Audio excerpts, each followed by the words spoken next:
बिस्मिल्लाहिर्रहमानिर्रहीम।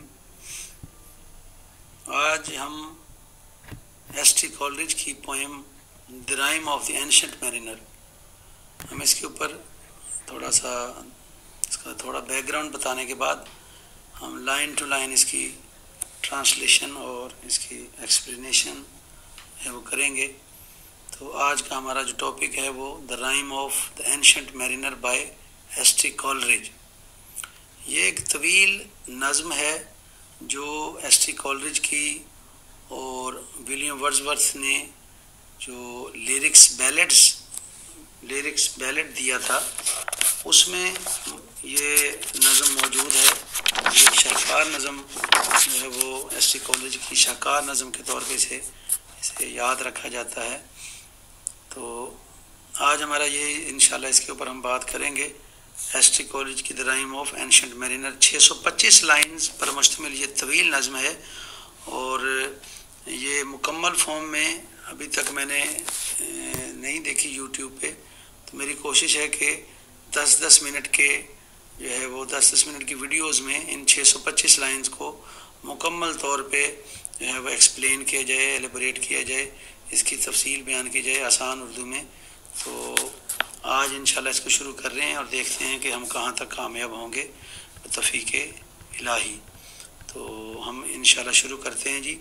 सबसे पहले स्टैंजा जो है वो it is an ancient mariner and he stoppeth one of three by thy long grey beard and glittering eye, now wherefore stoppest thou me। जी, ये हमारी पहला स्टैंजा था, 4 लाइन्स। इसमें the rime of the ancient mariner, इसमें ST. Coleridge ने काफ़ी सारे जो हैं वो ओल्ड फैशन वर्ड्स वो इस्तेमाल किए हैं, यूज़ किए हैं।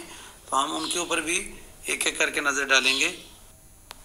सबसे पहली लाइन में वो it is an ancient mariner, इसमें वो हमें जो है वो जो the opening at once focuses our attention on the central figure, यानी एक मैरिनर है, एक सेलर है जो एंशिएंट टाइम यानी ओल्ड टाइम की बात हो रही है।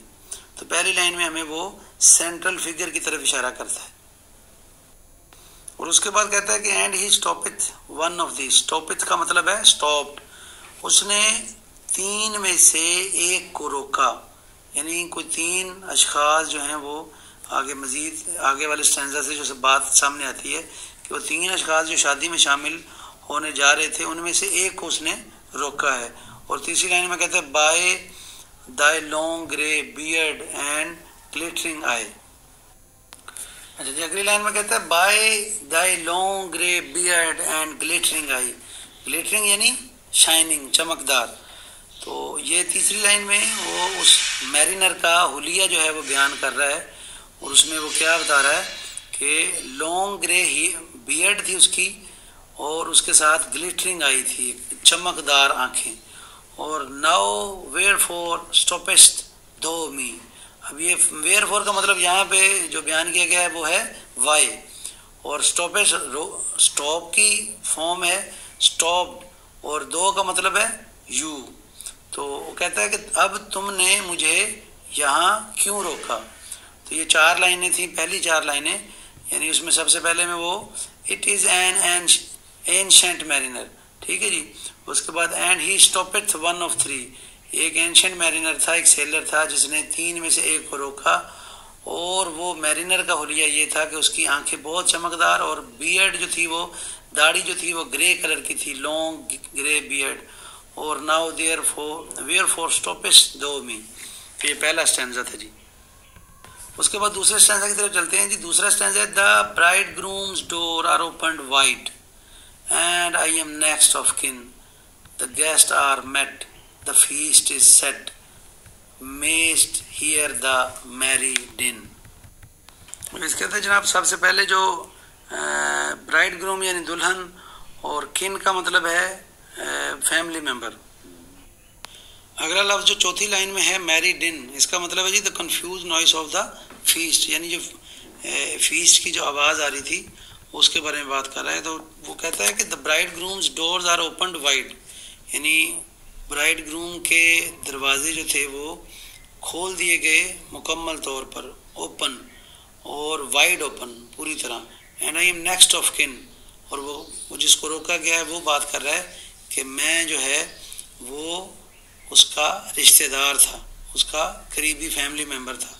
The guest are met, the feast is set, यानी जो मेहमान थे वो मिलाए जा रहे थे, और फीस जो थी, जो शादी का एक सेलिब्रेशंस का जो था मामला, वो सेट किया जा चुका था। मेस्ट हियर द मैरिड इन। चौथी लाइन में कहता है मेस्ट हियर द मैरिड इन। इसमें जो है मेस्ट जो है वो ओल्ड फैशन वर्ड है, इसका मानी है मे। तो ये वो तीन में से एक शख्स जो ये बयान कर रहा है अपनी ज़ुबानी, वो कहता है कि मैं उस फीस्ट के जो म्यूज़िक था मैरिड इन, वो म्यूज़िक जो फीस्ट में बजाया जा रहा था उसको वो कह रहा है कि मैं सुन सकता था। तो दूसरा स्टैंजा था हमारा कि दुल्हन के लिए वो जो जगह थी जिसके अंदर शादी होना डिसाइड हुई भी थी वो ओपन कर दी गई, और मैं करीबी रिश्तेदार था, और मेहमान जो हैं वो मिल रहे थे, मिलाए जा रहे थे, और फीस्ट सेट हो चुकी थी, और मैं म्यूज़िक, शादी का म्यूज़िक जो है वो सुन सकता था। अच्छा जी, नेक्स्ट है जी, he holds him with his skinny hand, there was a ship, quoth he, hold off, unhand me, grey-beard loon, eftsoons his hand dropped he। यहाँ पे वो तीसरे स्टैंजा में कहता है कि he holds him with his skinny hand, उसके जो हाथ थे वो कमज़ोर से थे, स्किनी थे, पतले पतले हाथ थे।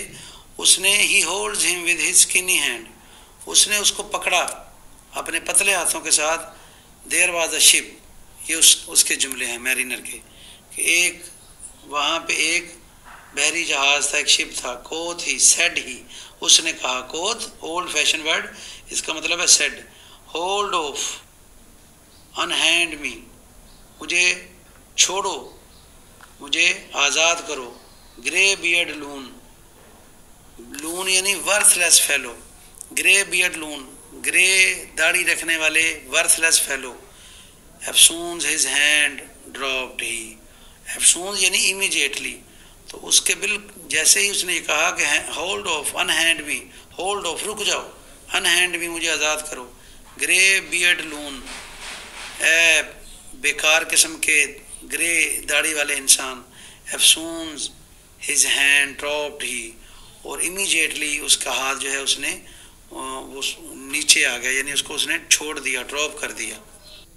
इसके बाद कहता है जी, he holds him with his glittering eye, उसने फिर उस शख्स को, उस लड़के को, उस आदमी को जो तीन में से एक था, उसको उसने अपनी ग्लिटरिंग आई से पकड़ लिया, यानी उसने उसको ऐसा हिप्नोटाइज, उसके दिमाग के ऊपर या उसको उसकी हिस के ऊपर उसने ऐसा कब्जा कर लिया कि उसने उसकी अपनी ग्लिटरिंग आई के ज़रिए उसको रोक लिया। The wedding guest stood still, और फिर वो वेडिंग गेस्ट जो था वो एक जगह पर साकित हो गया। And lessons like a 3 years child, और फिर उसने उसको ऐसे सुना जैसे एक 3 साल का बच्चा सुनता है। The mariner hath his will, और फिर मैरिनर जो था वो हैड हिज विल, फिर मैरिनर अपनी मर्जी रखता था, यानी उसके ऊपर उसकी मर्जी मुसल्लत हो चुकी थी, वो उसके ऊपर अपनी एक पावर रखता था।